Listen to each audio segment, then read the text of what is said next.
ಇಡೀ ದೇಶದ ಜನ, ಅದರಲ್ಲೂ ವಿಶೇಷವಾಗಿ ನಾವು ಭಾರತೀಯರು ಅವಮಾನ ಪಡುವಂಥ ಒಂದು ಘಟನೆ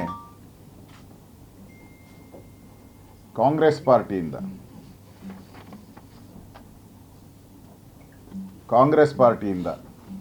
ಕಾಂಗ್ರೆಸ್ಸಿನ ಅಂತಾರಾಷ್ಟ್ರೀಯ ಕಾಂಗ್ರೆಸ್ಸಿನ ಅಧ್ಯಕ್ಷ, ಸಾಗರೋತ್ತರ ಅಂದರೆ ಇಡೀ ಪ್ರಪಂಚಕ್ಕೆ ಅಧ್ಯಕ್ಷ ಅವನು ಕಾಂಗ್ರೆಸ್ ಪಾರ್ಟಿಗೆ. ಖರ್ಗೆ ಅವರು ಭಾರತಕ್ಕೆ ಮಾತ್ರ ಅಧ್ಯಕ್ಷರು, ಸ್ಮಾಲ್ ಪೀಸ್ ಅದು ಅವ್ರ ಲೆಕ್ಕದಲ್ಲಿ, ಕಾಂಗ್ರೆಸ್ ಲೆಕ್ಕದಲ್ಲಿ ಸಣ್ಣ ಒಂದು ಇದು. ಇವರು ಇಡೀ ಪ್ರಪಂಚಕ್ಕೆ ಕಾಂಗ್ರೆಸ್ಸಿನ ಅಧ್ಯಕ್ಷ. ಸ್ಯಾನ್ ಪಿತ್ರೋಡ, ನಮ್ಮಲ್ಲಿ ಒಡೆಯ ಅಂತಾರೆ, ತಿಥಿ ಮಾಡೋಕ್ಕಿಡೋಕ್ಕೆ ಒಡೆ ಅಂತಾರೆ, ಆ ಥರ ಇವರು ಒಬ್ಬ ತಿಥಿ ಗಿರಾಕಿನೇ ಕಾಂಗ್ರೆಸ್ ಪಾಲಿಗೆ.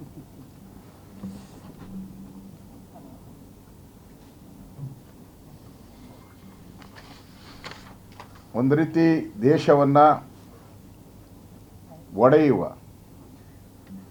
ಛಿದ್ರ ಮಾಡುವ, ದೇಶದ ಜನರಲ್ಲಿ ಬಿರುಕು ತರುವ ಕೆಲಸವನ್ನು ಕಾಂಗ್ರೆಸ್ ಪಾರ್ಟಿ ಮಾಡಿದೆ. ಇದಕ್ಕೆ ಹಿನ್ನೆಲೆ ಗಾಯಕರು ಹಿಂದೆ ಇದ್ದರು. ಇವರು ಫಸ್ಟೀಗ ಮುನ್ನೆಲೆ ಗಾಯಕ ಇವನು.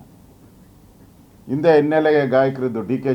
ಸುರೇಶ್ ಅವರು ಹಿನ್ನೆಲೆ ಗಾಯಕರು. ಹಿಂದೆ ಹೇಳಿದರು, ಅವರು ಭಾರತವನ್ನೇ ಛಿದ್ರ ಮಾಡಬೇಕು ಅಂತ ಹೇಳಿದರು. ಅವರು ಹಿನ್ನೆಲೆ ಗಾಯಕರು. ಈಗ ಮುನ್ನೆಲೆ ಗಾಯಕರು ಸ್ಪಷ್ಟವಾಗಿ ಕಾಂಗ್ರೆಸ್ಸಿನ ಸಿದ್ಧಾಂತವನ್ನು ಹೇಳಿರೋವಂಥದ್ದು. ಕಾಂಗ್ರೆಸ್ ಭಾಗ್ಯಗಳ ಎಕ್ಸ್ಪರ್ಟ್ಗಳು. ಕಾಂಗ್ರೆಸ್ ಈಗ ಬಣ್ಣದ ಭಾಗ್ಯವನ್ನು ಕೊಡ್ತಾ ಇದೆ, ಬಣ್ಣದ ಗ್ಯಾರಂಟಿ ನೀಡ್ತಾ ಇದೆ. ಆಮೇಲೆ ಎಲ್ಲ ಕಡೆ ತಾಲೂಕು ಕಚೇರಿಗಳು, DC ಕಚೇರಿಗಳು, ಸಿದ್ದರಾಮಯ್ಯನವರ ಕಚೇರಿಗಳು ಇನ್ನು ಬಣ್ಣದ ಗ್ಯಾರಂಟಿ ಕೊಡೋ ಕಚೇರಿಗಳು ಆಗಿದೆ ಈಗ.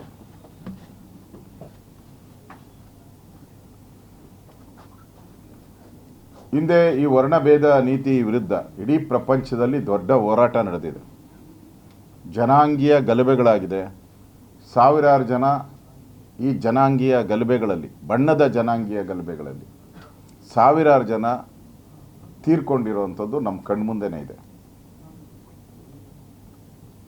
ನೆಲ್ಸನ್ ಮಂಡೇಲಾ ಅವರು ಬಂದ ಮೇಲೆ, ಮಹಾತ್ಮ ಗಾಂಧೀಜಿಯವರು ಚಳುವಳಿಯನ್ನು ಪ್ರಾರಂಭ ಆದಮೇಲೆ ಇದಕ್ಕೆ ಒಂದು ರೀತಿ ಎಲ್ಲೋ ಒಂದು ಕಡೆ ಅಂತ್ಯ ಆಡಿತ್ತು ಅಂತ ನನಗನ್ಸಿದೆ. ಆದರೆ ಕಾಂಗ್ರೆಸ್ ಅವರ ಮನಸ್ಥಿತಿ, ಅವರ DNA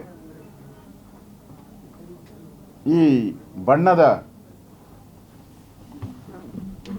ವ್ಯಕ್ತಿಗಳ ಬಣ್ಣದ ಮೇಲೆ ಅವರ ಯೋಗ್ಯತೆಯನ್ನು ಮಾಡೋ ಅಂಥ ಅವರ DNA ಏನಿದೆ, ಕಾಂಗ್ರೆಸ್ಸಿನ DNA, ಇದು ಇವತ್ತು ಜಗಜ್ಜಾಹೀರಾತಾಗಿದೆ. ಇದೇ ಜನ ಮಹಾತ್ಮ ಗಾಂಧೀಜಿಯವರು ಕಪ್ಪು ಅಂತೇಳಿ ಅವರ ರೈಲಿಂದ ಹೊರಹಾಕಿರೋದನ್ನು ನಾವು ನೋಡಿದ್ದೀರಿ.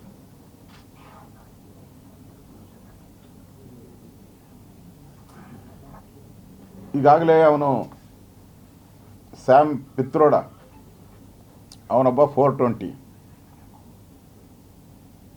ಅವನು ಅಧ್ಯಕ್ಷ ರಾಜೀನಾಮೆ ಕೊಟ್ಟಿದ್ದಾನೆ. ಅದು ಕೊಟ್ಟ ತಕ್ಷಣ ಬಗೆಹರಿತು ಅಂತ ತಿಳ್ಕೊಂಡಿದ್ದಾನೆ. ಹಾಗೇನು ಸಾಧ್ಯನೇ ಇಲ್ಲ. ಯಾಕೆಂದರೆ ಅವನು ಹುಟ್ಟಾಕಿರೋಂಥ ಈ ಕಾಂಗ್ರೆಸ್ಸಿನ ಮನಸ್ಥಿತಿ ಇಡೀ ದೇಶದಲ್ಲಿ ಒಂದು ಕಡೆ ಪ್ರತಿಯೊಬ್ಬನಿಗೂ ಅನ್ಸಕ್ಕೆ ಶುರುವಾಗಿದೆ. ನಾನು ಈ ಥರ ಭಾರತೀಯನ ಅಲ್ಲ ಅನ್ನೋ ಪ್ರಶ್ನೆಯನ್ನು ಎತ್ತಿದ್ದಾರೆ ಅವರು. ಈ ದೇಶದಲ್ಲಿ ಹಾಗಾದ್ರೆ ಬಣ್ಣ ಕಟ್ಟಕ್ಕೆ ಹೋದರೆ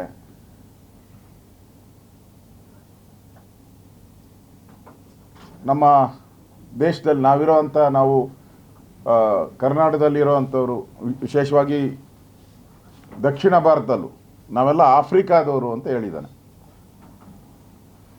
ನಮಗೆ 5,000 ವರ್ಷಕ್ಕೂ ಇತಿಹಾಸ ಇದೆ. ರಾಮಾಯಣ ಮಹಾಭಾರತ ನಡೆದಿರೋವಂಥದ್ದು ನಮ್ಮ ದೇಶದಲ್ಲಿ. ಆ ಸಂಸ್ಕೃತಿಯಿಂದ ಬಂದವರು ನಮ್ಮನ್ನು ಒಂದೇ ದಿನ ಕರ್ಕೊಂಡೋಗಿ ಆಫ್ರಿಕಾಕ್ಕೆ ಆಫ್ರಿದ ಕಾಡುಗಳಲ್ಲಿ ನಮ್ಮನ್ನು ಬಿಟ್ಬಿಟ್ಟು ಅವನಿಗೆ ಪಿತ್ರೋಡ.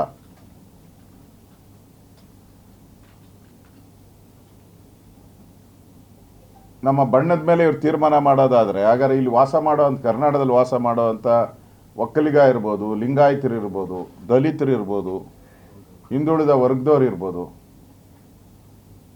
ಇವ್ರಿಗೆಲ್ಲ ಹಂಗಾರೆ ಬಣ್ಣಗಳು ಯಾವ್ಯಾವ ಬಣ್ಣ ಹಚ್ಚುತ್ತೀರಾ ನೀವು ಕಾಂಗ್ರೆಸ್ ಅವರು?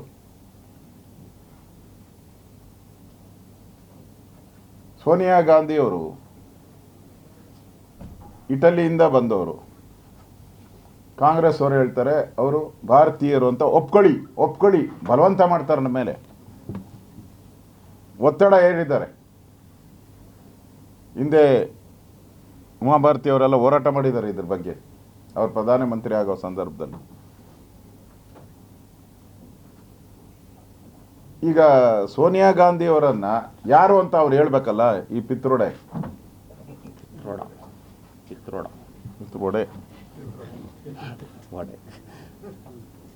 ಹೇಳ್ಬೇಕಲ್ಲ. ಈಗ ಸೋನಿಯಾ ಗಾಂಧಿ ಅವರು ಯಾರು, ಅವ್ರ ಬಣ್ಣ ಯಾವುದು, ಅವರು ಭಾರತೀಯರ ಅಲ್ವಾ, ಈ ಪ್ರಶ್ನೆನ ಹೇಳ್ಬೇಕಲ್ಲ ಅವರು ಕಾಂಗ್ರೆಸ್ ಅವರು.